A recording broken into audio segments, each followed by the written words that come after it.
Baik, pada kesempatan ini ada satu bagian yang memang belum saya jelaskan.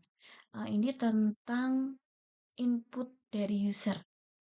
Jadi, apabila kita akan menghitung luas persegi atau akan membuat program untuk perhitungan luas persegi panjang, maka biasanya ada algoritma untuk 3 proses ya. Yang pertama adalah input, kemudian yang kedua adalah proses, dan yang ketiga adalah output seperti ini. Nah, sebelumnya kita untuk input data yang akan diolah atau data yang akan diproses itu sudah di-set di program. Jadi kita menggunakan bahasa tentukan P misalkan atau panjang sama dengan 8. Kemudian tentukan L atau lebar sama dengan 6. Nah, untuk prosesnya itu biasanya hasil perhitungan dari luasnya. Berarti hitung luas sama dengan P kali L. Nah, untuk outputnya adalah kira-kira hasil akhirnya berapa dan harus dituliskan. Maka kita bilang tulis luas gitu ya. Atau kalau misalkan kita mau menyingkat, kita boleh seperti ini, L besar sama dengan P kali L, kemudian outputnya adalah tulis L.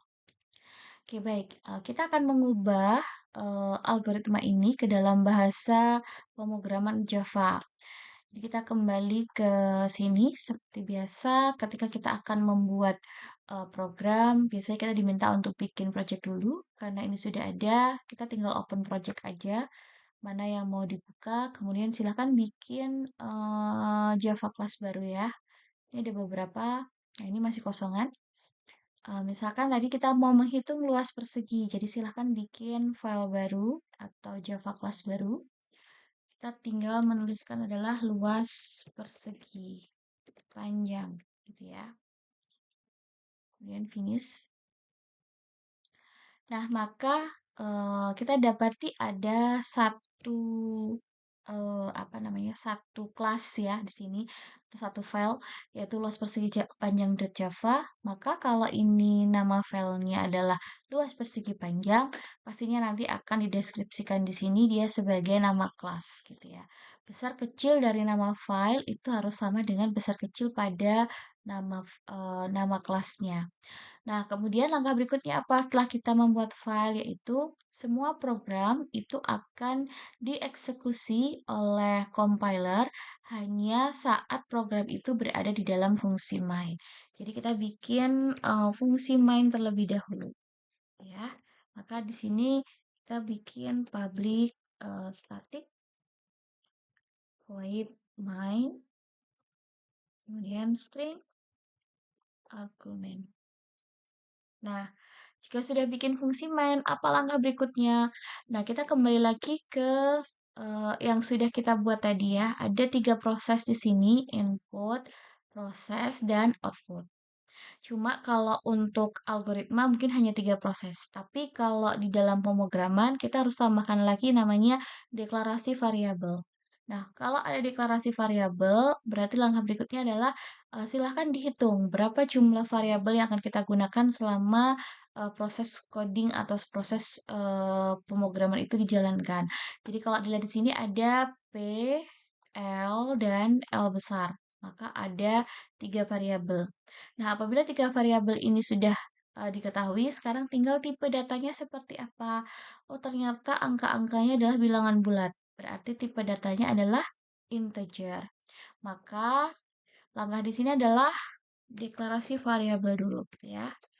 Deklarasi variabel. Nah, setelah itu baru proses inputnya bagaimana, prosesnya bagaimana, dan outputnya bagaimana. Nah, untuk deklarasi variabel tadi ada 3, angkanya adalah bilangan bulat, tipenya adalah integer. Berarti kita boleh bilang integer L, kemudian P kecil, dan L besar. L besar untuk luas, P untuk panjang, L kecil untuk lebar. Kemudian dari proses inputnya bagaimana? Kita cek kembali di sini. Di sini untuk inputnya kita tentukan P-nya 8 dan L-nya 6. Maka di sini kita bisa sampaikan P sama dengan 8 dan L sama dengan, L sama dengan 6. Lalu untuk prosesnya bagaimana? Sama kan dengan algoritmanya. Prosesnya adalah hitung L sama dengan P kali L. Berarti tinggal masukkan rumusnya aja. L besar sama dengan P kali L. Gitu ya. Kemudian outputnya yang diminta adalah menuliskan hasil dari luas perhitungan. Kemudian di sini tinggal kita kalau tulis bahasa tulis kita gantinya dengan system.out.print. Misalkan kita pakai yang lain. Nah, kita bisa bilang luas sama dengan masukkan variabelnya yaitu L. Jadi ini adalah stringnya luas sama dengannya. Kemudian kalau mau digabungkan dengan variabel jangan lupa ditambahkan plus gitu ya. Nah, ini kalau sudah mungkin saya agak besarkan sedikit.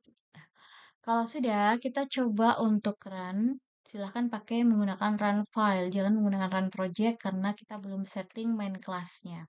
Jadi ada run file.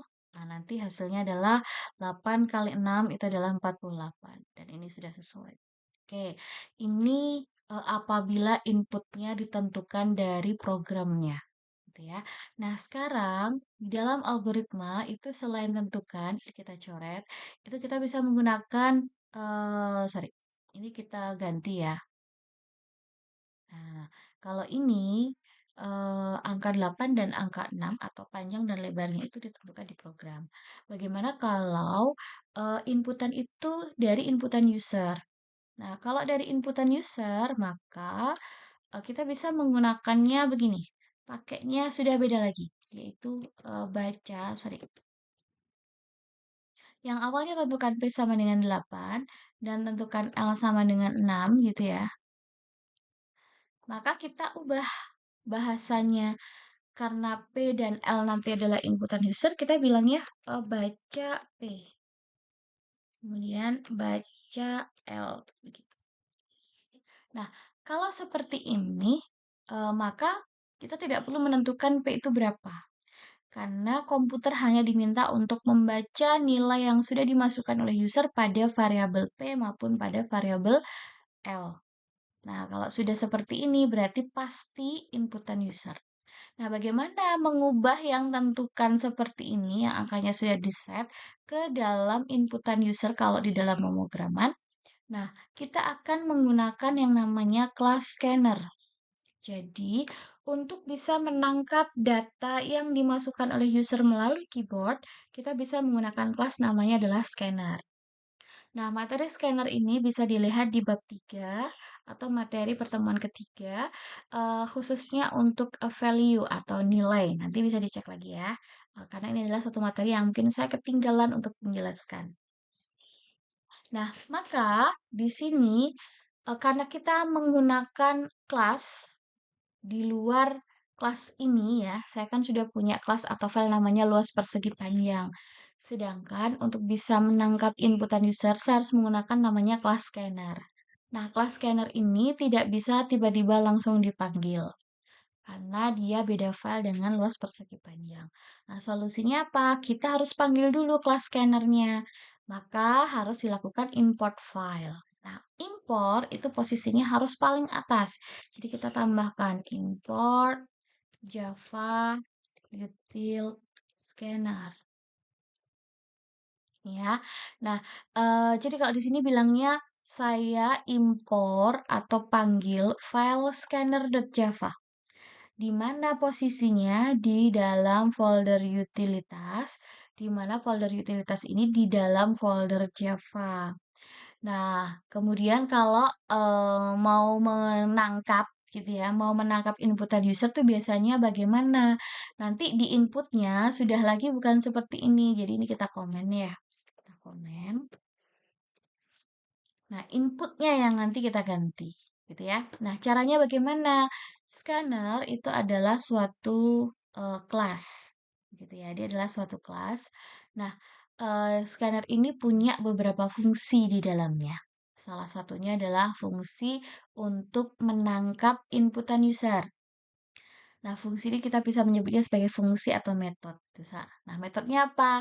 Contoh metodenya misalkan adalah next.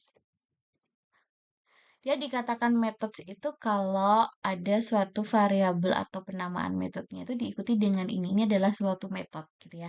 Jadi next ini adalah metode dari scanner. Nah, untuk bisa menangkap atau menggunakan metode next supaya nanti bisa menangkap nilai panjang dan lebar yang dimasukkan oleh user, maka langkah pertama adalah sebelum kita deklarasi variabel begitu ya, kita harus deklarasi variabel objek. Jadi, kita kalau mau pakai metode kayak next tadi dari kelas scanner atau mungkin kita mau menggunakan metode dari kelas yang lain itu memang kita harus bikin objeknya. Nah, cara bikin objek bagaimana? Biasanya rumusnya begini. Nama kelas, nama objek, nama variabel objek ya, var objek, sama dengan new nama kelas. Biasanya seperti ini. Maka kalau saya ingin mengambil fungsi next tadi yang dari kelas scanner kan harus bikin variabel objek dulu. Maka caranya sama. Nama kelasnya apa? Scanner.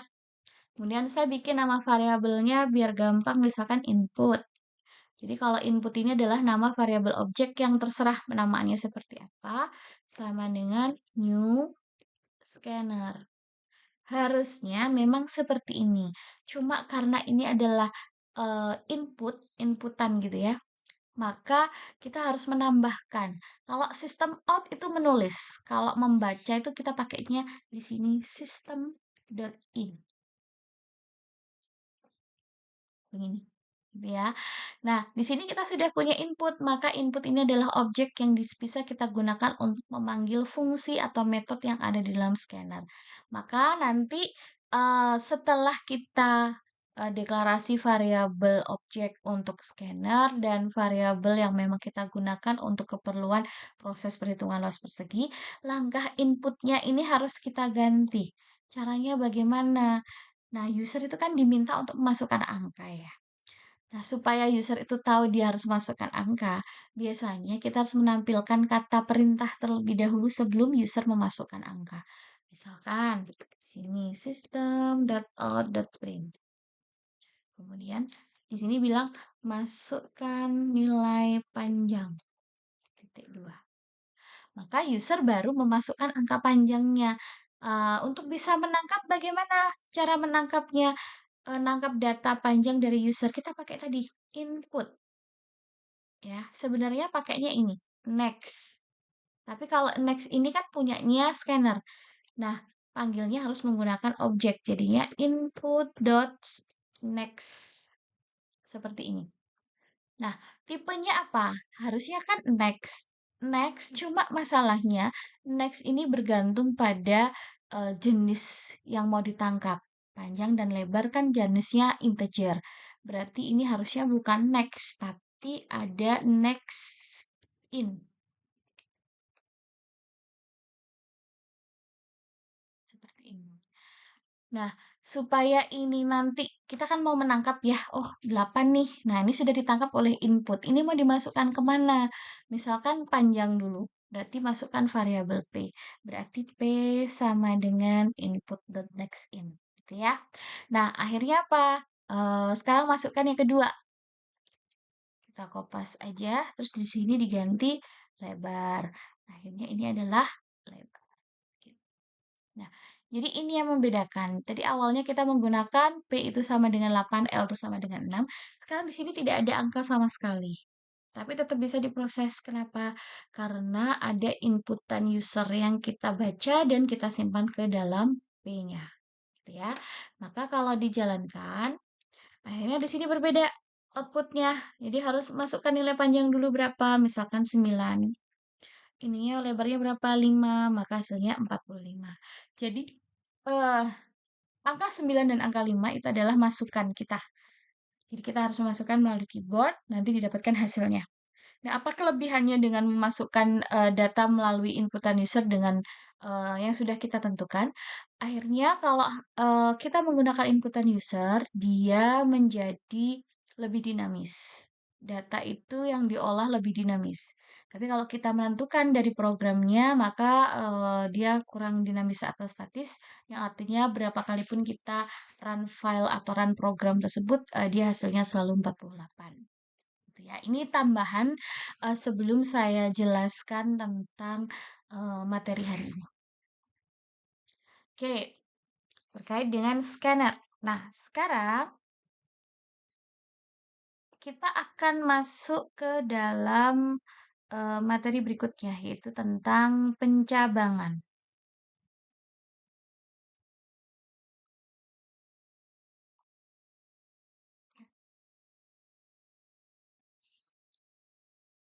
Ada beberapa hal yang akan saya sampaikan di sini adalah yang pertama terkait dengan teori tentang pemilihan atau pencabangan. Kemudian ada instruksi if dan instruksi switch case. Nah, kita pahami dulu apa sih pemilihan atau pencabangan. Jadi pemilihan atau pencabangan atau seleksi kondisi atau kita bilang if dan else itu adalah di mana memungkinkan komputer itu melakukan suatu aksi jika suatu kondisi dipenuhi. Keputusan komputer untuk memilih aksi merupakan evaluasi dari ekspresi boolean, yaitu benar atau salah, terhadap kondisi tertentu. Terdapat dua bentuk pencabangan, yaitu yang pertama if dan else, dan yang kedua adalah switch case. Jadi, pada intinya, pemilihan pencabangan seleksi kondisi if dan else atau switch case ini adalah kondisi di mana komputer itu diminta untuk melakukan pilihan atau memilih. Gitu ya. Jadi nanti di dalam program kita memberikan beberapa pilihan, komputer itu diminta untuk memilih berdasarkan kondisi atau syarat mana yang memenuhi, maka dia memilih yang memenuhi. Nah, sehingga ketika komputer itu diminta memilih, pasti dia melihat kondisi dulu. Kondisinya seperti apa? Kalau kondisinya benar ya dia akan memilih yang bawaannya yang benar. Kalau kondisinya salah ya berarti dia akan memilih yang pernyataan yang salah, gitu ya. Maka dalam pemilihan atau pencambangan diperlukan pengujian suatu kondisi atau syarat gitu. Biasanya nanti hasil dari kondisi itu adalah true atau false, salah atau benar. Nah, dalam membuat kondisi memang nanti akan diperlukan yang namanya operator relasi dan operator logika. Nah, ini kondisi dengan operator relasi. Kemarin sudah pernah saya sempat bahas di bab tentang aritmatika ya, matematika. Ada beberapa operator, salah satunya adalah operator relasi. Nah, operator relasi ini lebih mengarah ke operator perbandingan. Misalkan ada sama dengan, kemudian ada tidak sama dengan, lebih dari, kurang dari, lebih dari sama dengan, atau kurang dari sama dengan. Nah, operator relasi ini jatuhnya biasanya dia selalu menghasilkan true atau false. Karena kalau kalian mendapati operator relasi, pernyataan itu menjadi suatu pertanyaan. Nah, jadinya seperti apakah sama dengan, apakah tidak sama dengan, apakah lebih dari. Karena menggunakan kata apakah, berarti jawabannya true atau false, atau benar atau salah, begitu ya. Nah, ada dua bentuk pencabangan. Yang pertama adalah instruksi penggunaan if atau if then else. Dan if then else ini ada beberapa bentuk lagi begitu ya. Jadi kalau bentuk secara umumnya ada dua, if then else dan switch case. Nah, untuk if then else sendiri itu ada beberapa bentuk. Yang pertama adalah kondisi if atau instruksi if sederhana. Nah, instruksi if sederhana itu biasanya digunakan apabila pilihannya hanya satu. Jadi tidak ada pilihan lagi selain pilihan itu begitu. Maka nanti pilihannya berada di sini. Nah, setiap pilihan itu pasti punya syarat, begitu ya. Syarat itu menjadi suatu kondisi. Nah, pilihan ini pasti akan dipilih kalau syarat atau kondisinya bernilai true. Tapi kalau misalkan false, maka dia tidak akan ada proses pemilihan. Jadi N. selesai gitu ya. Jadi flowchart-nya, nah flowchart-nya kalau if dan else kita akan menambahkan seperti ini. Jadi nanti di sini silakan ditambahkan misalkan apakah A lebih besar dari B begitu ya. Maka di sini hasilnya seperti apa. Nah, kalau no, dia akan berakhir. Nah, biasanya kalau ada kondisi akan ada dua aliran arus ya. Jadi yes-nya kemana, no-nya kemana. Nanti kalau sudah selesai, dia harus dijadikan satu lagi menggunakan penghubung satu halaman. Jadi alurnya nanti akan kembali satu lagi. Gitu. Nah, instruksi yang kedua itu adalah if ada else. Berarti kalau ada bilang if else itu untuk dua pilihan. Jadi pilihan pertama, pilihan kedua. Walaupun ada dua pilihan, sebenarnya masing-masing pilihan tetap memiliki syarat atau kondisi. Jadi kalau sesuai kondisi yang ini ya pilihan ini, kalau sesuai kondisi yang kedua berarti pilihannya kedua. Nah, kalau dua itu pasti jika A dan selain itu pasti. Karena dua pilihan aja gitu ya. Makanya di sini hanya if untuk syarat yang pertama, selain itu kita bisa pakai else gitu. Oke, nanti jadinya begini. Untuk syarat yang pertama, iya, maka pilihannya ini. Tapi kalau misalkan ini tidak syaratnya, maka dia akan memilih yang pilihan kedua. Nah, posisinya tetap sama, kembalikan lagi ke jalur utama. Gitu ya. Nah, ada lagi if, else, if. Nah, ini bukan tiga, tapi lebih dari dua. Lebih dari dua ya. Jadi, kalau satu if aja, kalau dua if else. Kalau lebih dari dua, Anda boleh menggunakan if else if gitu. Nah, ini contoh untuk tiga pilihan. Pilihan satu, pilihan dua, pilihan tiga. Biasanya pilihan yang kedua itu kita ada tambahan else ya, tapi ada if lagi kondisinya. Kalau pilihannya 4 bagaimana? Yang penting pilihan pertama if, pilihan terakhir else. Di dalam-dalamnya itu else if. Jadi kalau misalkan 4 ya berarti if else if else if else. 5 ya if else if else if else if else. Artinya apa? Pilihan yang pertama pasti if, pilihan yang terakhir pasti else, sisanya pasti else if. Begitu ya. Jadi ini nggak hanya tiga, ini contoh aja. Nah, kurang lebih nanti kalau misalkan kondisi tiga ya lagi, kondisi tiga cabang lagi, dan dia harus dikembalikan lagi ke satu jalur.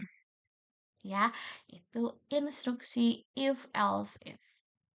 Ini contoh pseudocode-nya. Kalau pseudocode kita pakainya if, then, else if, then, else, and if. Jadi ada if, ada and if. Nah, ini karena sedikit seperti bahasa pemrograman, biasanya penulisannya juga mirip dengan bahasa pemrograman. Nah, sekarang kita akan mencoba membandingkan ya, tadi kan ada beberapa bentuk if gitu. Misalkan di sini adalah buatlah algoritma dan implementasikan ke dalam bahasa pemrograman Java untuk menentukan apakah seorang siswa itu lulus ujian. Nah, siswa itu dinyatakan lulus jika nilai ujiannya lebih dari sama dengan 75. Oke, nanti untuk algoritma atau flowchart bisa dicoba sendiri ya. Tapi untuk codingnya atau untuk logiknya, di sini biasanya kalau ada kalimat pilihan, kita harus cek dulu. Ada berapa pilihan yang diberikan oleh soal begitu. Nah, kalau ini kan pilihannya eh, program atau pemrograman Java ini menentukan apakah seorang siswa itu lulus ujian. Nah, dia hanya bilang satu aja, lulus ujian aja. Nah, dia dikatakan lulus ujian apabila nilainya itu lebih dari 75. Nah, berarti karena hanya satu, kita kembali lagi pakai yang mana gitu kan? Ada if sederhana, if else, dan if else if. Maka kita pakainya yang ini, yang sederhana, yaitu satu if gitu ya. Oke, kita coba kita bikin file baru, namanya adalah pencabangan.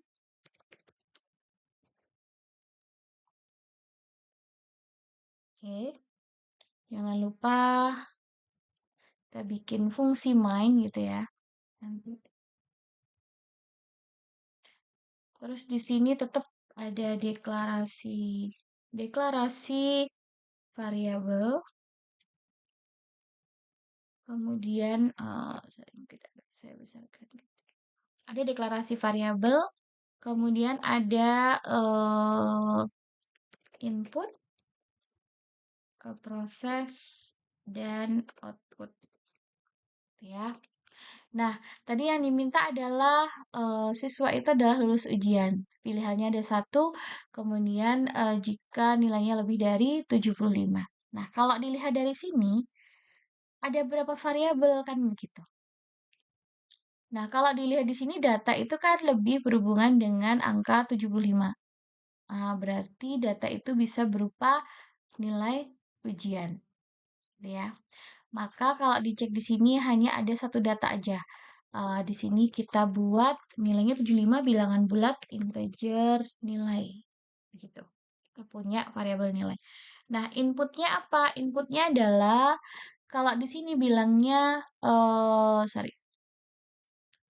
Mahasiswa itu dikatakan lulus ujian apabila nilainya lebih dari 75. Jadi untuk inputnya masukkan nilai dulu gitu ya. Kan kalau di dalam syarat, ini saya ganti. Pilihannya apa dulu? Kita kalau mau bikin apa namanya algoritma ya, pilihannya kan tadi lulus, ini ya, lulus ujian, tulis lulus ujian. Nah, ini adalah pilihan, satu-satunya pilihan. Nah, syaratnya apa? Biasanya kalau di dalam pemrograman, pilihan itu ada di dalam if. Nah, syarat itu ada di sini. Gitu ya. Jadi ini adalah pilihan. Nah, syaratnya itu di sini. Ini syarat di dalam kurung ya. Maka kalau kita buat template-nya itu begini. Ini pilihan. Nah, ini tuh syarat. Nah, gitu. Otomatis kalau ini adalah pilihannya lulus ujian, berarti syaratnya apa? Tadi, ketika nilai itu lebih dari sama dengan 75. Lebih dari sama dengan atau lebih dari. Nah, lebih dari sama dengan. Nanti dicek ya, ada sama dengan atau tidaknya. Nah, makanya seperti ini. Jadi ini syarat, ini pilihan. Oke, berarti kita bisa menambahkan ini di dalam sebuah proses, begitu ya. Maka input dulu. Input itu mana inputnya? Nah, input itu biasanya yang dibandingkan dengan syarat. Berarti yang harus dimasukkan nanti oleh user adalah nilai. Karena apa? Karena dia akan dibandingkan dengan syaratnya. Apakah dia memenuhi syarat atau tidak? Kalau memenuhi syarat berarti dia akan ditulis lulus ujian. Nah, mana yang akan dibandingkan itu adalah variabel nilai. Maka inputan kita adalah nilai. Nah, kita akan menggunakan inputan user untuk nilai. Berapa nilai yang akan dicek syarat, cek hasilnya kan gitu. Entah itu 60, 70, Anda boleh menggunakan tentukan begitu ya. Kalau tentukan biasanya begini. Kalau enggak, kita pakainya apa? Scanner. Jadi import Java detail scanner.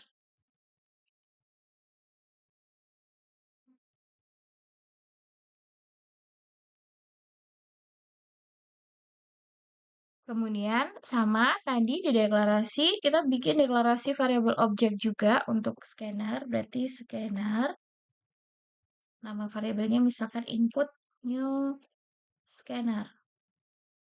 Jangan lupa di sini system.in. Kemudian kita akan memasukkan berapa nilai yang akan dicek gitu ya. Berapa nilai akan dicek apakah dia lulus atau tidak gitu ya. Maka di sini kita pakainya masukkan nilai. Kita pakai print aja biar nanti di sebelah kanannya. Kemudian kita masukkan nilai sama dengan input next in. Ini ya, sama. Kenapa next in? Karena tipenya adalah nilai. Nah, kemudian setelah kita memasukkan nilai, langkah berikutnya adalah ngecek. Jadi, nanti tinggal kira-kira hasilnya berapa. Nah, karena kalau dilihat di sini outputnya dalam satu proses if, berarti bisa saya ubah seperti ini. Proses dan output sekaligus ya. Kita tinggal mengganti aja sama if-nya. If begini. Nah, di sini silahkan dimasukkan jika nilai lebih dari sama dengan 75, maka silahkan ditulis lulus ujian. Begini. Nah, karena tadi hanya ada satu syarat aja, maka hanya ada satu if. Ya, pilihan ini akan dieksekusi apabila syarat atau kondisinya bernilai true. Nah, kapan bernilai true? Apabila nilainya lebih dari 75. Kita cek. Nah, misalkan supaya lulus berarti di atas 75. Kita tulis 80. Nah, maka di sini lulus ujian. Tapi sebaliknya, kalau kita kurang dari 75, misalkan 60, ketika kita tulis 60 dan kita enter, dia tidak akan terjadi apapun. Karena setelah if dia end, selesai. Gitu ya. Jadi tidak ada hasil. Itu satu pilihan saja. Oke. Kemudian saya lanjutkan. Nah, kalau ini itu adalah pengembangannya dari latihan 1. Kita cek, di sini adalah soal pencabangan juga, tapi cek pilihannya. Ada berapa pilihan gitu kan? Nah, di sini apakah seseorang siswa itu lulus atau gagal ujian? Jadi pilihannya kan dua, lulus dan gagal ujian. Nah, ini syaratnya bagaimana kalau lulus? Siswa dinyatakan lulus jika nilai ujiannya lebih dari 75. Nah, selain itu dinyatakan gagal. Nah, kalau kalimat ini sudah jelas, dia ada dua pilihan. Awalnya kan hanya satu, berarti kita tinggal bikin dua pilihan. Else, pilihan yang kedua apa? Tinggal dituliskan aja. Nah, gagal ujian. Maka saya boleh mengatakan ini pilihan satu dan ini adalah pilihan dua. Kita nggak perlu lagi di sini else if nilai kurang dari 75. Karena nilai kalau sudah di atas 75 itu kan kalau pembagian dalam range gitu ya, dalam apa namanya penggaris gitu ya, garis lurus itu area di atas 75 itu pasti akan lulus, area kurang dari 75 yang sebelah kiri itu pasti akan dinyatakan gagal ujian. Jadi kita nggak perlu menentukan nilai kurang dari 75, cukup pakai else aja gitu ya. Maka kalau di running yang awalnya 60 tanpa ada hasil, kalau di sini misalkan kita masukkan 60 lagi, dia jadinya gagal ujian. Ya, ini untuk dua pilihan. Oke, kemudian saya lanjutkan lagi. Nah, ini adalah kondisi dengan operator logik ya. Kemarin sudah saya jelaskan tentang operator logika. Jadi dalam operator logika ini yang jelas kita ada dua dua apa kondisi gitu ya. Ada dua kondisi atau ekspresi. Yang perlu kalian perhatikan adalah ada or, ini and, ini not.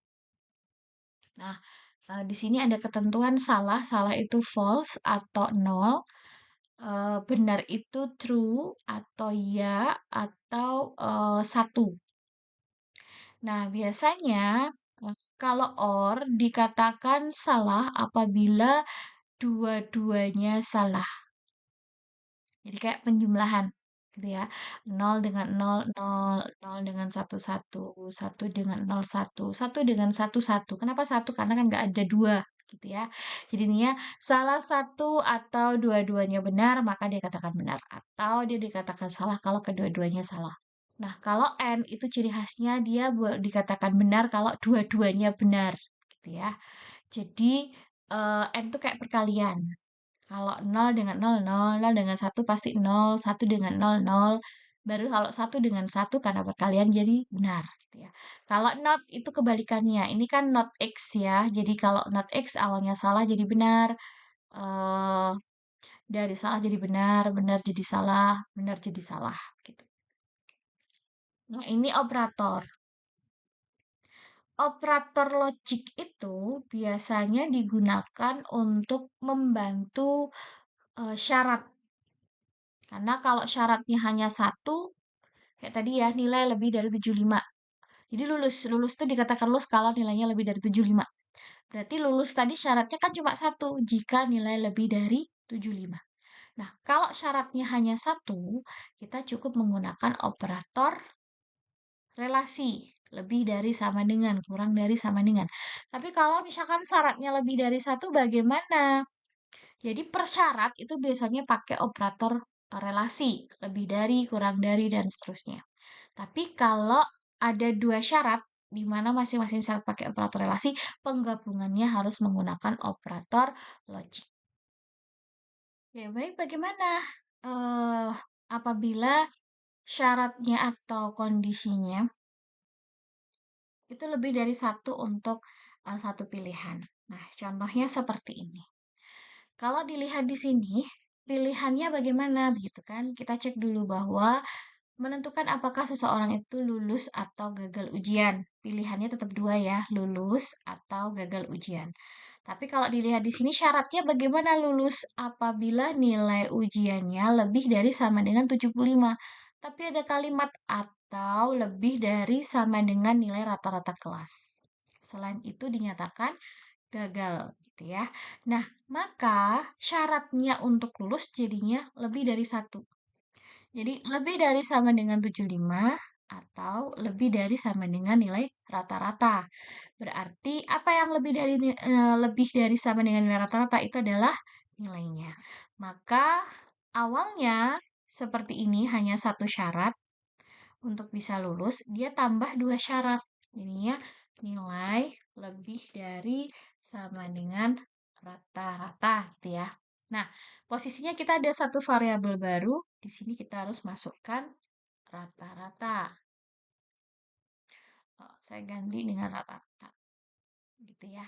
Nah, kemudian begini, rata-rata ini nilainya berapa gitu. Anda boleh menentukan langsung di sini 65 misalkan. Gitu ya. Atau boleh jadi nanti dibuat nilai inputan. Nah, sebelum itu masalahnya di sini syaratnya ada dua. Lebih dari 75 dan lebih dari rata-rata. Nah, apa penghubungnya di sini? Penghubungnya di situ biasanya kita menggunakan yang namanya operator logika. Anda boleh menggunakan OR atau AND. Tapi cek kalimatnya dulu. Jadi kalau dicek kalimatnya di sini atau gitu ya. Lebih dari 75 atau karena atau berarti harusnya pakainya yang OR gitu. Nah, kalau OR jadinya ya tinggal diganti aja OR gitu ya.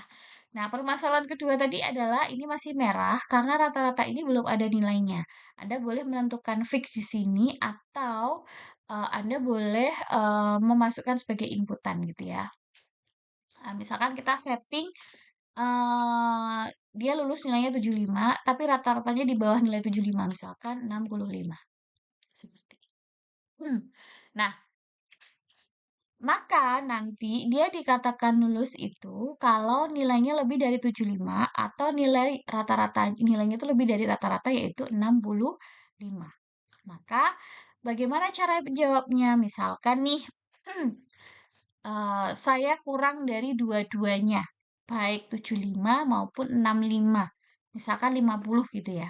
Kalau kurang dari dua-duanya berarti ini false, ini juga false begitu. Maka kalau ini false dengan false, kita cek false or false. Nah, kita cek lagi di sini. False or false, hasilnya adalah false. Maka kalau ini hasilnya adalah false, berarti dia tidak akan eksekusi ini. Maka yang dieksekusi adalah gagal ujian. Misal, yang kurang 75 dari 65 adalah 50. Nah, maka dia bilangnya gagal ujian. Nah, yang kedua itu adalah misalkan ini true, ini pastinya true ya kalau di atas 85. Nah, true. Berarti true dengan true hasilnya adalah true. Kalau ini true, berarti ini nanti juga yang dieksekusi. Karena true dengan true hasilnya true. Gitu ya. Jadi contohnya misalkan 85, dia akan lulus. Kenapa? 85 di atas 75 true, 85 di atas 65 true. Maka dia tetap hasilnya di sini adalah true. Karena true, maka ini adalah lulus ujian. Nah, kalau misalkan begini, di sini false, tapi di sini true. Misalkan 70. 70 tidak lebih dari 75. False, 70 tapi lebih dari 65. True. False dengan true, kalau diorkan, kita cek lagi. False dengan true, hasilnya tetap true. Maka dia tetap lulus ujian. Gitu ya. Misalkan tadi 70. 70. Nah, kalau 70 berarti true dengan false. Maka hasilnya tetap true. Maka ini namanya lulus ujian. Gitu ya. Jadi kalau lebih dari satu syarat, nah ini kan dua syarat ya, gabungkan dengan operator logik. Oke, next. Nah, kondisi dengan rentang. Ada kalanya itu kondisi itu dengan rentang. Misalkan, eh, X itu berada di antara 10 sampai 20. Ya. Biasanya kalau dalam matematika kita menuliskannya seperti ini. 10 kurang dari X kurang dari 20. Tapi cara penulisan ini tidak boleh dilakukan di Java. Nah, caranya bagaimana? Kita ubah menjadi dua statement, dua pernyataan, dua kondisi. Nanti X lebih dari 10, N, ini ya, X kurang dari 20. Jadi harus menggunakan operator N. Ada dua. Dibagi jadi dua. X lebih dari 10, N, X kurang dari 20. Nah, contohnya begini. Sekarang kita akan menggunakan latihan keempat. Ini beda. Bedanya bagaimana? Jadi di sini ada seseorang itu pilihannya dinyatakan lulus, remedi, atau gagal ujian. Nah, kalau dilihat di sini ini kan pasti beda ya. Bedanya di mana? Bedanya adalah pilihannya ada tiga. Lulus, remedi, atau gagal ujian. Nah, dinyatakan lulus ujian apabila bagaimana syaratnya? Untuk lulus, nilainya maksimal atau lebih dari 75. Untuk remedi, nah ini pakai rentang. Nilainya di antara 60 sampai 75. Jadi kalau ini sudah sama dengan 75 berarti ini 60 sampai kurang dari 75. Selain itu berarti di bawah 60. Karena 60 sampai 75 itu masuknya remedi. Dia dinyatakan gagal. Oke. Maka ini syaratnya tadi kalau lulus kan hanya lebih dari 75 ya. Nah, seperti ini. Kemudian karena tiga pilihan. Nah, karena tiga pilihan, kita harus nambah di tengah-tengah. Ini jadinya else if. Nah, jadi pilihan pertama, pilihan kedua, pilihan ketiga. Dia dikatakan lulus ujian apabila lebih dari 75. Kemudian dia dikatakan remedi. Saya bikin pilihan kedua dulu. Ini remedi. Kemudian sisanya adalah gagal ujian. Nah, dikatakan remedi itu yang bagaimana? Kalau nilainya di antara 60 sampai 75. Nah, tadi kan posisinya, sorry, biasanya kan begini ya. 60 lebih nilai lebih 75. Nah, kalau seperti ini, posisinya itu tidak bisa. Jadi dia harus dipecah menjadi dua. Jadi satunya nilai itu harus lebih besar dari 60. Nah, gabungkan dengan N. Nah, N ini kalau di sini kan jadinya N. Gitu. Jadi nanti nilai lebih dari 60, NN, nilai kurang dari 75. Gitu ya. Jadi kalau pakai rentang harus menggunakan operator N. Kenapa kok enggak OR gitu? Misalkan pakai or. Or itu pasti salah. Jadi misalkan saya memasukkan angka 50. 50 itu kurang dari 60. Berarti ini true. Gitu ya. Sorry. Ini harusnya, sorry, false ya.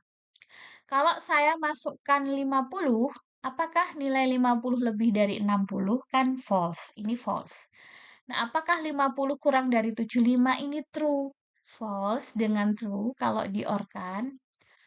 False dengan true, dia true. Nah, maka nanti dia dianggapnya remedi. Padahal 50 itu kan kurang dari 60 yang seharusnya dia adalah gagal ujian. Makanya kalau ini jangan menggunakan or, tapi pakainya and atau rentang itu biasanya and. Maka dua-duanya harus true supaya dia remedi, ya. Oke, sehingga kalau seperti ini, misalkan ada pilihan lagi gitu ya. Oh, ternyata ada pilihan lagi nih. Ya, kalian harus pakai else if di sini lagi dan seterusnya, gitu ya. Jadi yang pertama if, terakhir else, tengah-tengahnya else if gitu. Ini contoh aja. Saya hapus dulu. Nah, kalau pilihannya 3, nilai di atas 75 pasti lulus, di bawah 60 pasti gagal. Nah, kalau misalkan kita masukkan di antara ini, misalkan 70,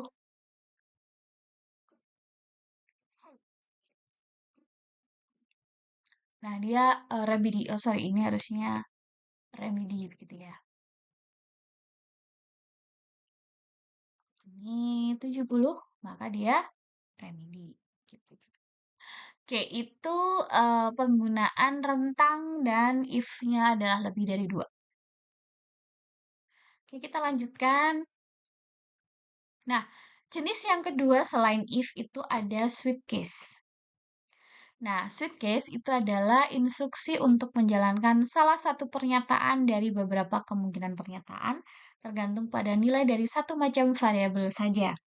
Jadi nanti ada satu variabel yang memiliki banyak nilai, istilahnya begitu. Dan nanti setiap pilihan tergantung mana yang mau dipilih itu yang akan dieksekusi.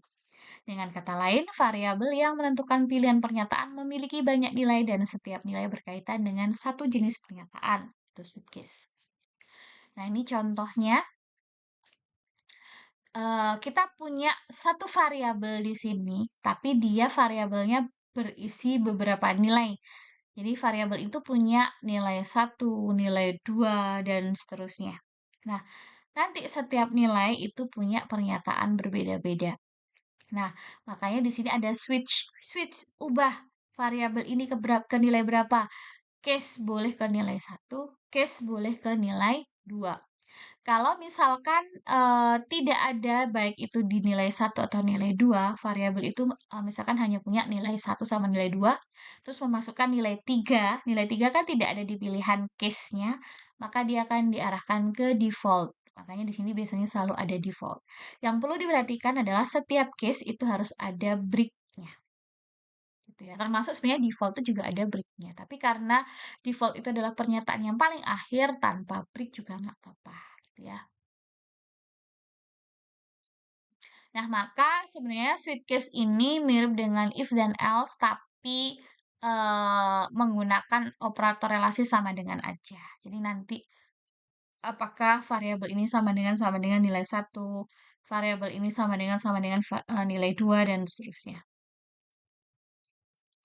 Ini cara penulisan menggunakan pseudocode ya. Nah, contoh di sini diminta untuk membuat sebuah program untuk menampilkan apakah seseorang itu PNS, tetap non-PNS, atau kontrak. Biasanya begitu. Nah, mana yang memiliki banyak nilai? Kalau dilihat dari sini adalah yang memiliki banyak nilai adalah kode. Jadi kode ini, variabel kode ini nanti punya nilai 1, isinya PNS. 2, isinya tetap non-PNS. 3, isinya adalah kontrak. Biasanya variabel yang ada di sini itu nilainya adalah berupa 1 digit angka atau 1 digit karakter. gitu ya. Jadi hanya boleh satu digit angka, ya mentok-mentoknya dia angka paling maksimal 3 digit gitu ya. Atau satu karakter aja, jadinya pakainya char bukan string. Tapi paling amannya kita pakai angka gitu ya. Berarti nanti kode menjadi variabel yang berubah-ubah nilainya entah itu satu, 2, dan 3. Nah, kita bikin satu file lagi. Pencabangan misalkan switch gitu ya.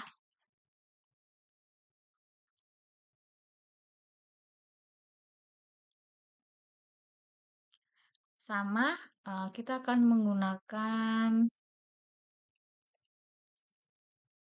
scanner.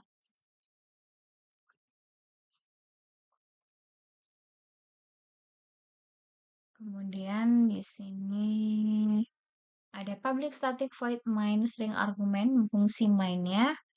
Kemudian nanti apa deklarasi dulu ya. Kalau dilihat di sini deklarasi variabelnya apa aja, hanya satu ya, hanya untuk kode aja. Nanti ini kita bisa tuliskan secara langsung, tulis PNS, tulis tetap non PNS, tulis kontrak misalkan gitu. Nah, variabel yang akan kita masukkan adalah variabel nantinya adalah ada variabel kode. Jadi deklarasi variabelnya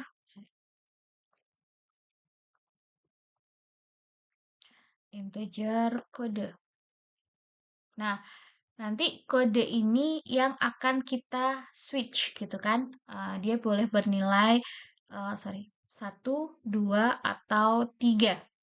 Jadi di sini kita tinggal menggunakan switch gitu. Nah, jadi di sini yang kita switch adalah kode.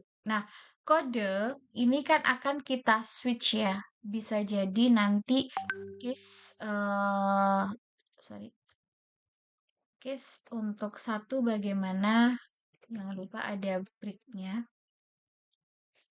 Case untuk dua bagaimana, jangan lupa ada breaknya. Kemudian ada case 3 sama break. Case-nya ada berapa? Tergantung dari pilihan kita. 1, 2, 3. Berarti hanya 3 aja. Nanti kalau masukkan 4 bagaimana? Berarti Anda harus menyiapkan default. Default seperti apa? Nanti ada break-nya. Gitu ya. Nah, taunya bagaimana dia itu 1 atau 2 atau 3 karena kode ini belum ada nilainya. Berarti kita harus bikin pertanyaan supaya user itu memasukkan nilai kode. Maka kita bikin sorry, bikin inputan berupa masukkan pilihan Anda. Nah, kadang kalau seperti ini kan bingung ya, apa pilihannya? Jadi kita harus bikin seperti ini, pilihan. Kemudian kita bikin lagi, misalkan satu pilih pilihan ya gitu ya, satu untuk PNS gitu, dua untuk tetap, sorry, satu itu PNS tetap non PNS,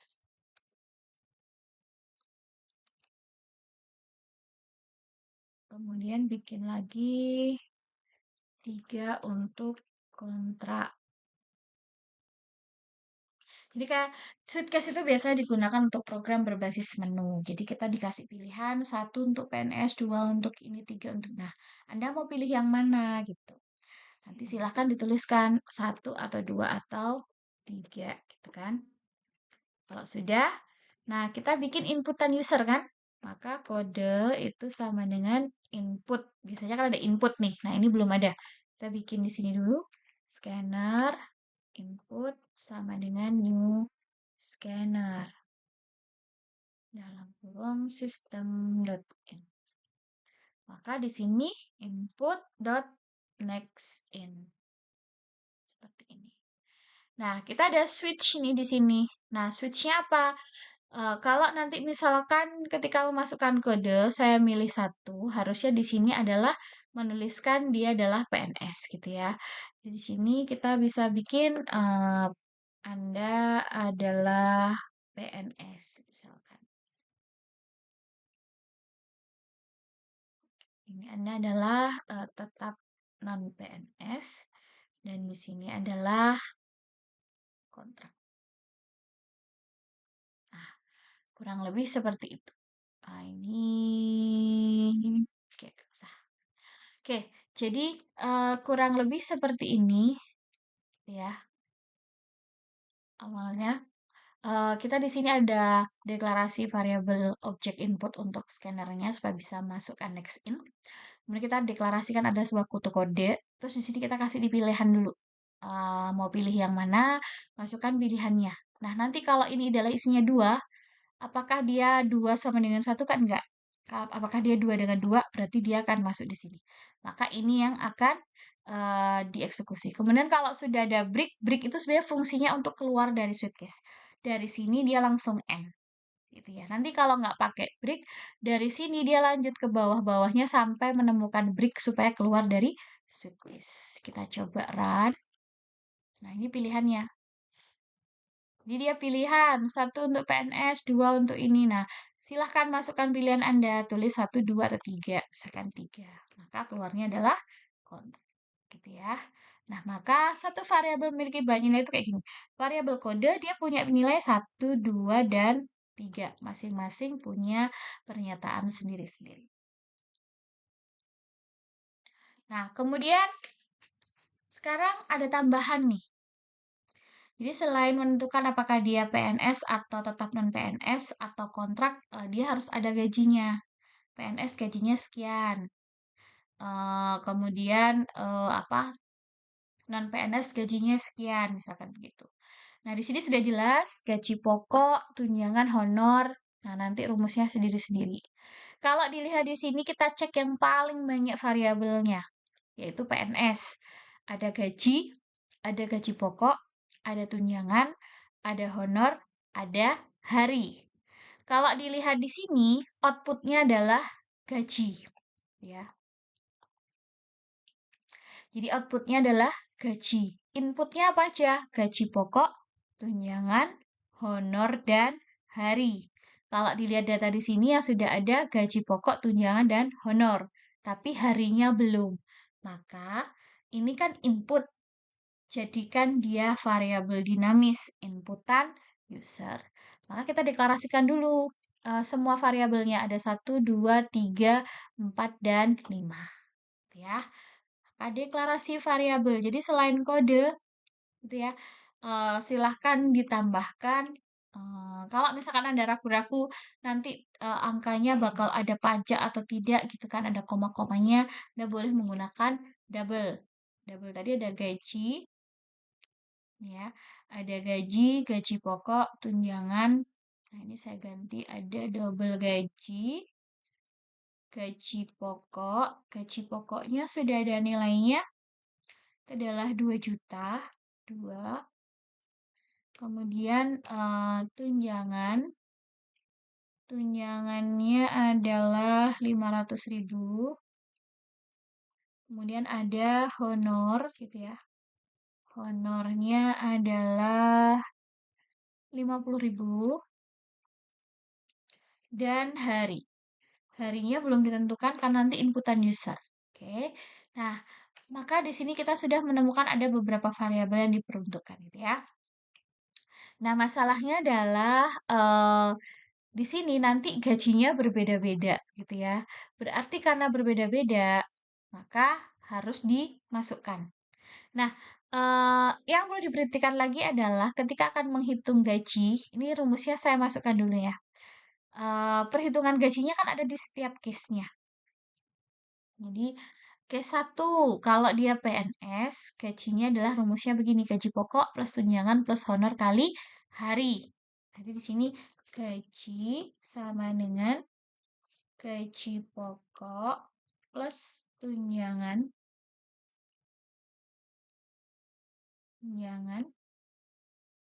kemudian plus honor kali hari. Nah, Ini kita buat rumus, kita masukkan rumusnya dulu aja. Untuk yang tetap non-PNS, dia tidak ada tunjangan. Berarti seperti ini. Nah, untuk yang kontrak, dia hanya ada honor kali hari. Oke. Rumusnya sudah kita masukkan di setiap case-nya. Permasalahannya adalah hari ini belum ada datanya. Karena yang lain sudah ada, hari belum. Maka Anda harus masukkan di sini. Ya, masukkan jumlah hari. Maka hari sama dengan input dot next. Next-nya apa? Karena hari itu tipenya double, jadinya next double. Seperti ini. Sama, ini kan juga, ini masalahnya kan ada di case 1. Ini masih belum dikenali, jadi ini juga harus masuk di next 2. Case 2, ini case 3. Maka misalkan saya ingin, ini kan gaji pokok 2,5 juta nih. Kalau pengennya ditambah honor tergantung berapa jumlah hari yang dimasukkan.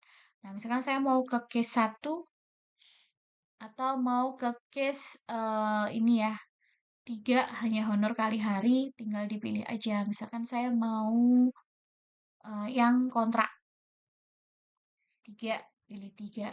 Ya baru masukkan jumlah hari, misalkan 10. Nah, hasilnya kontrak. Nah, kita masih 10 dan kontrak. Padahal kita pengen tahu gajinya berapa. Berarti belum di-outputkan. Maka saya bilangnya Anda adalah PNS, gaji Anda adalah, jangan lupa masukkan di sini, gaji. Ya.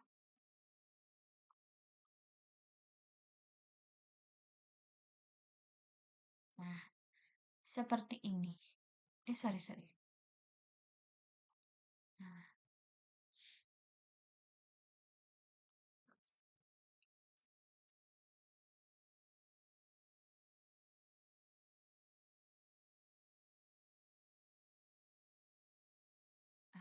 jadinya nanti kalimatnya, Anda adalah pegawai kontrak, gaji Anda adalah sekian. Karena gajinya tadi belum dikeluarkan. Nah, sekarang misalkan tadi ya saya pilih kontrak 3. Kalau 3 berarti nanti dia masuk ke sini, masukkan jumlah hari, misalkan 10 ya. Maka 10 kali 50.000. Nah, hasilnya adalah 500.000. Ini biar ada ini kalau ada LN, nulisnya jadinya harinya di bawahnya, mungkin pakai print aja. Kita hapus dulu LN-nya, nanti kita running. Misalkan 1 gitu ya, dengan 10 hari. Berarti gajinya 3 juta. Kenapa demikian? Karena 2 juta tambah 500, 2,5 juta, 50.000 kali 10 adalah 500, jadinya 2 juta ditambah 500 tambah 500, hasilnya adalah 3 juta. Gitu ya. Ini caranya untuk menghasilkan sweet case yang lebih kompleks. Nanti bisa diubah-ubah lagi. Nah, yang terakhir, ini soal paling terakhir. Nah, ini gabungan. Kalau ini gabungan. Gabungan artinya kita punya jenis hari nih. 1 untuk weekday, 2 untuk weekend. Jadi kalau misalkan ada jenis hari ini kan punya 2 nilai nih. Ada harganya 50.000 sama 80.000. Berarti ada 2 nilai. Nilai yang pertama adalah weekday, harganya 50.000. Nilai yang kedua itu adalah weekend, harganya 80.000. Jadi kita bisa pakai sweet case. Tapi yang perlu Anda lihat di sini adalah berapa harga penjualan tiket yang didasarkan pada jenis hari. Kemudian jika total pembeliannya lebih dari 200.000 maka dapat diskon 10%. Nah, ini ada kalimat lebih dari 200.000. Nah, kalau di sini lihatnya kan eh, komputer tetap dilakukan pemilihan ya. Pemilihan yang pertama adalah harinya apa, weekday atau weekend. Ini pakainya sweet case. Tapi di sini ada lagi di sini ada diskon. pilihannya dapat diskon atau tidak dapat diskon. Ini juga ada if else-nya gitu ya. Nah, kita coba bikin ini dulu. Kita kalau mau menghitung total pembelian tiket dari seseorang tuh biasanya adalah jumlah tiket kali harga. Tapi sebelum itu karena jumlah tiket kan pasti ya tergantung siapa yang beli dan berapa jumlahnya ya.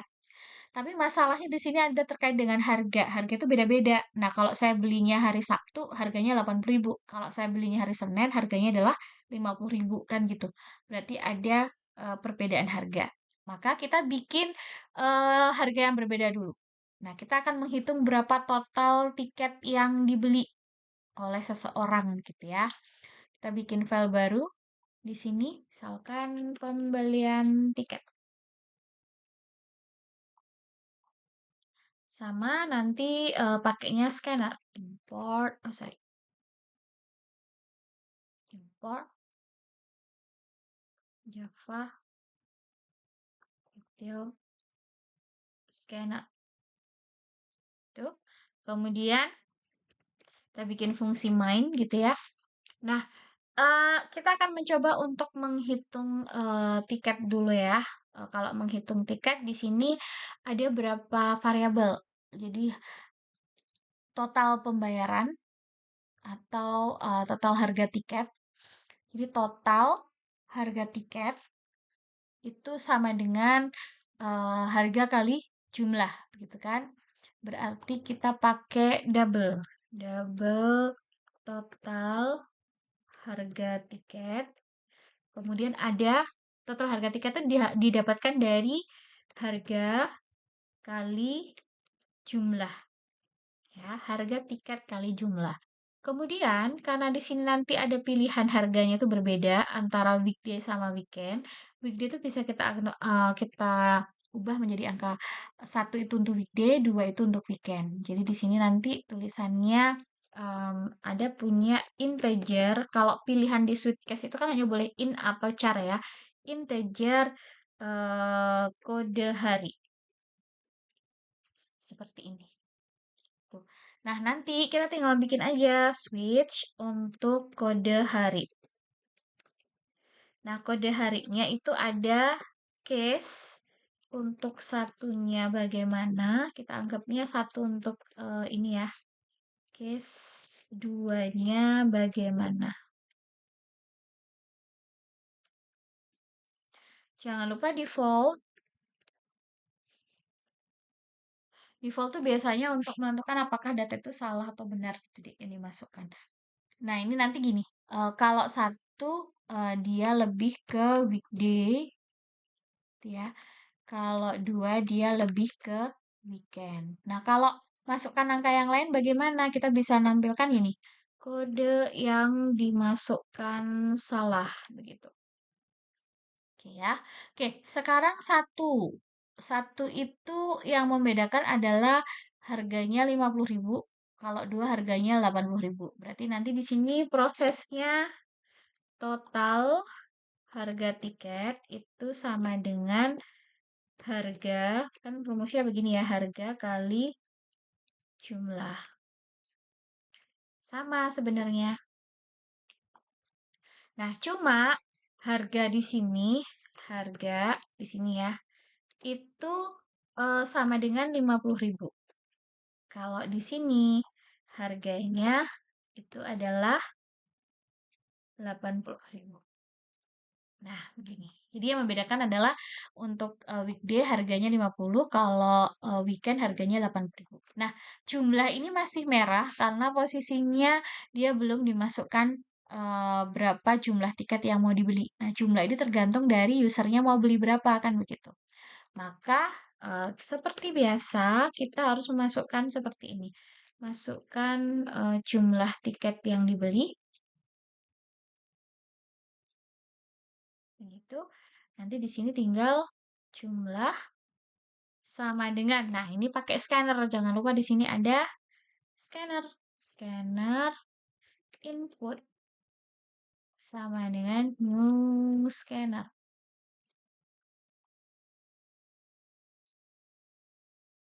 Ini. Nah, ini berarti jumlah itu sama dengan input dot next, tipenya double ya. Double karena jumlah dia double. Nah, ini kan masih merah karena juga sama, belum dimasukkan berapa jumlah tiketnya. Oke. Oke, sekarang kita sudah ada. Nah, permasalahan lagi adalah ini masih merah karena user belum menentukan dia mau masukkan kodenya berapa. Berarti sama. Di sini nanti kasih pilihan. Kayak tadi ya. Pilihan tiket. Atau pilihan eh, hari. Tiket dalam kurung hari gitu ya. Terus kita kasih lagi satu untuk weekday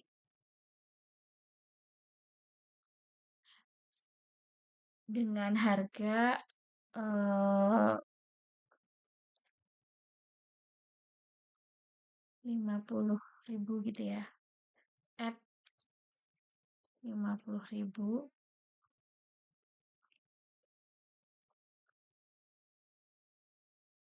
ini. Nah, nanti 2 untuk weekend dengan harga 80.000. Nah, kalau sudah ada pilihan berarti kan user diminta memasukkan ini ya. Kita pakai masukkan pilihan Anda 1 atau 2, biasanya begitu. Titik 2. Nah, nanti di sini pakainya kode hari sama dengan input dot next in. Jadi, masukkan kode harinya, nanti baru bisa kode hari itu yang misalkan 1 atau 2 dimasukkan ke dalam kode hari. Maka nanti tergantung pilihannya dia mau pilih yang berapa gitu ya. Sorry. Nah, biar lebih kelihatan. Nah, kayak gini. Jadi, di sini sudah ada total harga tiket. Cuma kita sudah selesai untuk menghitung tapi belum ditampilkan. Berarti sysout total harga tiket sama dengan plus total harga tiket. Oke, ini apa namanya? Untuk menampilkan harganya aja. Jadi kita eksekusi dulu. Misalkan saya masukkan yang hari ini weekday nih Senin. Saya berarti pilihnya 1, jumlah tiketnya saya beli 4. Maka saya harus bayar 200.000. Nah, permasalahannya adalah ini kan hanya sekedar pembelian tiketnya aja. Jadi kalau misalkan di hari Senin saya beli tiket, tinggal kalikan aja 50.000 kali jumlah harga. Nanti berapa harganya gitu kan. Tapi di soalnya ini adalah jika total lebih dari 200.000, maka dapat diskon 10%.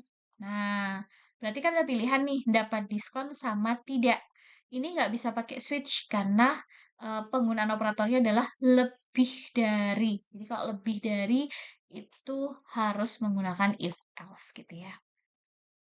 Nah, maka total harga tiket ini ada diskon nggak? Nanti kan begitu. Jadi sebelum ke total harga tiketnya, ini sudah ada total harga tiketnya kan? Nah, kita bikin satu kondisi jika ya pilihannya apa? Pilihannya kan ada 2. Pilihannya itu adalah dapat diskon atau tidak dapat diskon. Nah, dapat diskon itu yang bagaimana? Jika total harga tiket lebih dari sama dengan 200.000.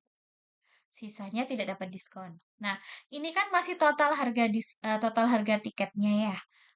Maka yang kita outputkan nanti bukan lagi total harga tiketnya, tapi bayarnya sekarang berapa, dapat diskon apa enggak. Nah, kita bikin satu variabel lagi namanya bayar. Nah, kalau misalkan dia lebih dari 200.000, berarti diskonnya berapa kan gitu. Jadi kita tambahkan lagi satu lagi namanya diskon variabelnya. Nah, ini berarti ada diskon sama dengan 0,1 kali total bayar tiket. Kan? Sorry, total harga tiket. Nah, karena dia ada diskon. Diskonnya tadi kan 10%. Nah, maka bayarnya berapa? Bayarnya adalah total harga tiket dikurangi dengan diskon. Seperti ini. Maka ini yang dapat diskon. Kalau ini kan tidak dapat diskon, sehingga berapa bayarnya? Bayarnya adalah sesuai harga total tiket. Maka yang harus dibayarkan adalah seperti ini. Yang harus dibayarkan adalah bayar. Nah, ini juga berlaku di case kedua. Jadi ini akan kita ubah, masukkan di sini juga sama. Karena bisa jadi weekend atau weekday kita dapat diskon, gitu ya. Jadi perhitungan pertama adalah silahkan hitung dulu berapa total harga tiketnya. Kemudian yang kedua silahkan dicek dia dapat diskon atau tidak. Misal nih, saya mau pakai yang pertama. Nah, 50.000. Tapi saya beli tiketnya cuma 350 kurang dari 200. Berarti dia tetap bayar 150. Kemudian saya jalankan lagi. Misalkan saya pilih hari ini adalah weekend 2 harga 80.000. Saya beli tiketnya 5. Berarti kan 400.000 lebih dari 200. Nah, berarti 10%-nya kan 40.000. Berarti 400 kurangi 40, 360. Itu ya untuk apa namanya materi hari ini. Jadi mungkin nanti bisa dicoba-coba lagi latihannya. Sekian materi untuk hari ini. Terima kasih. Nanti silakan dicoba untuk praktikumnya. See you next time.